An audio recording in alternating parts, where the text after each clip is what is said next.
দেখেন আমি একটা জায়গায় দাঁড়িয়ে আছি, এই জায়গাটা হচ্ছে পুরাটা কবরস্থান।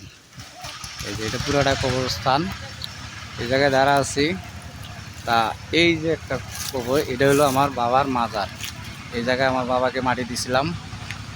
তা আমার বাবা মারা যাওয়ার আগে বলে গেছিলো যে আমাকে তোরা অমুক জায়গায় মাটি দিবি, এটা পুরাটা কবরস্থান। তাই এই জায়গায় মাটি দিছিলাম। দেওয়ার পরে এখন দেখেন একটা কথা কি, নিজের সম্পত্তি থাকার পরও যদি কেউ অন্যের জায়গায় মাটি চায় তাইলে কিন্তু ভাই ভেজাল। কারণ কি জানেন, আজকে আমার বাবা অজান্তে এই জায়গায় মাটি চাইছিল, আমার বাবাকে মাটি দিছিলাম। দেওয়ার পরে আমার এই বাবার এই গোরস্থানটা আমরা বান্ধিবা চাইতেছি, আমাদেরকে দেয় না। তা ভাই আমি একটা কথা বলি, কেউ কখনো অন্যের জায়গাত কেউ কাউকে মাটি দিবেন না। দিলে তার লাশের দেন কোনো চিহ্ন থাকে না, কবরের দেন এই জায়গা, এটি হলো আমাদের আসল বাড়ি, আসল ঠিকানা। আমরা এই জায়গায় যাবো, কিন্তু দেন কোনো চিহ্ন নাই, পুরাটাই কবরস্থান, কোনো চিহ্ন নাই।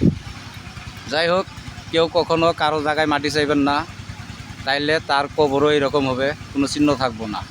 নিজের যতটুকু সম্পদ থাকে অতটুকুই মাটি চাইবেন।